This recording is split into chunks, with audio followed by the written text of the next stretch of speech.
Hello everybody, and today we're celebrating the release of Grant J Everett's third installment of the Scum of the Universe, Where Have All the Humans Gone? And because of that, we're going to hear the opening of the novel. Before we get started with that, remember there is, if you want to support us, there is our shop. There is also our Redbubble shop. All our books are distributed by Ingram Spark, so you can find them online in a great many outlets worldwide. So if you want to support us, that's how you support us. Come along, have a look at our shop, have a look at the Redbubble shop. It's great. We've got some great stuff there. Okay, so this is the third and final installment of the Scum of the Universe trilogy. If you haven't read the first two books, I highly recommend them, but I wouldn't I? But that's enough preamble. Let's get started.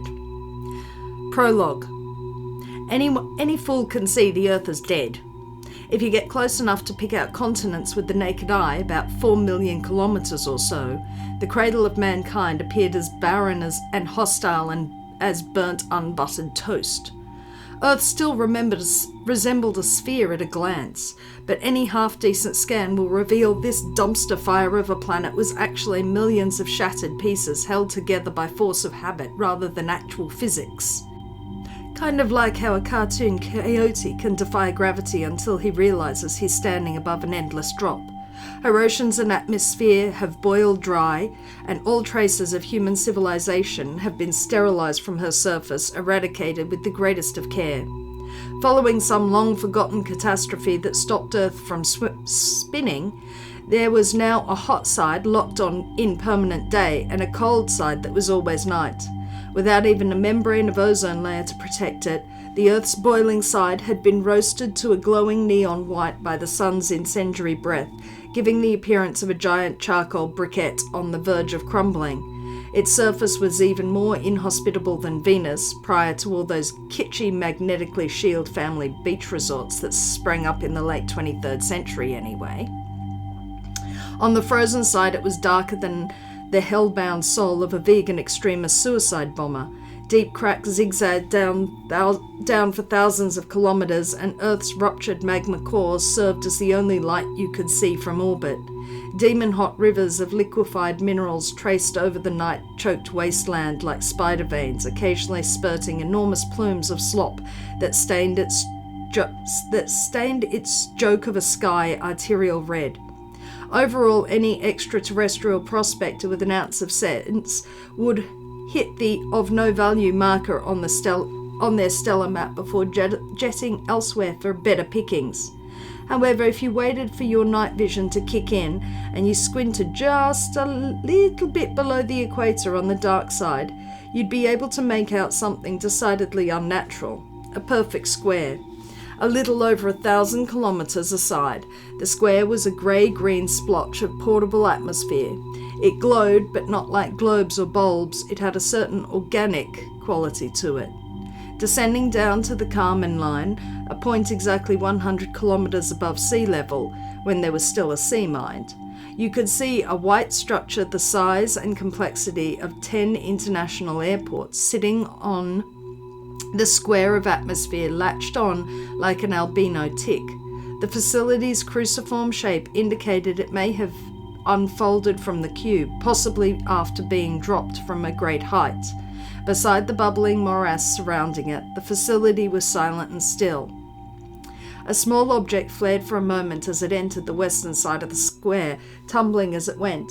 Unlike the usual lunar debris and satellite shrapnel, however, this item was a brick-shaped ceramic slab, the size of the most catastrophic of mobile homes, and it proved tough enough to not vanish in a puff of smoke when it hit the perfect line of atmosphere, spinning and scudding, growing brighter in the moment. It took almost 30 seconds to splash down into the glowing slurry. Sliding, digging a glassed furrow, the boiling hot object came to a stop. It tilted precariously, nearly tipping over, but eventually decided to sink back and settle. Everything went back to total stasis. Only the gentle churning and bubbling of the organic bog broke the serenity. It took 10 minutes for the glowing lump to cool back down to dark purple, and any species intelligent enough to reach the point of developing organised waste disposal services could identify with one glance that it was a dumpster. Despite the fact this skip had just hammered in like a meteor without so much as a cocktail umbrella to slow it down, somehow even a fiery re-entry wasn't enough to faze this mightiest of bins. Once the smoke literally cleared, a large glowing white letters embossed across each side of its flip-top lid proclaimed Pusco Medical Waste Services in the once popular human language known as Unglish. A series of glyphs spelled out this unit was specifically used to dispose of human tissue, as well as anything used to cut, inject, mend, stitch, or otherwise interfere with people's meat prisons. As far as the bins went, this was the most unclean, the most taboo. Cooling down to a steaming lump of inanimate matter, the bin's lid cracked open enough for half a dozen eye stalks to poke over its threshold. Carefully twitching back and forth independently, blinking triple-layered eyelids, a creature best described as a distant relative of the terrestrial bristleworm, emerged to wriggle its extensive facial protrusions at the sunless sky. Its head was a riot of antennas, mandible jaws, sensory nubs, tentacles, and claws.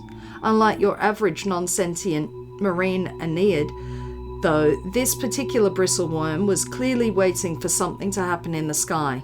And then it did. Illuminated from within, a construct the size of a planet slid through the local space close enough for its wake to vibrate Earth's surface. This passing titan was a star cage, a thin, white, spherical lattice of invulnerable limpet ivory wrapped around 100-kilometre-wide kernels stolen from a purple supergiant. From a distance, the star cage's superstructure looked frail as a paper lantern, and the grape-coloured solar material enslaved within its core throbbed against its shackles, fueling the energy needs of its owners and its own confinement, just like it had for the last 6,000 years. To most intelligent beings, a star cage was regarded as a Dyson sphere on a tight budget. To the Slidge who resided aboard and the 1,200 races they subjugated to do all their menial tasks, it was home. The bristleworm tasted a morsel of foul but breathable atmosphere, nervously waiting for a signal. Then, as though somebody had pulled a fire alarm, the star cage paused. 5 agonizing seconds crawled by before the star cage glowed brighter for a moment, barely twitching, before it vanished from the sky. Breathing a sigh of relief, 3 meters of intelligent bristleworm undulated from the Pusco medical waste dumpster and writhed into the thick, meaty swamp. His ridge-segmented exoskeleton arched through the wire mesh like an alligator in a Louisiana bayou, clearly not disabled by a total lack of limbs. In fact, the speed and agility of this millipede's cousin would put most jet skis to shame.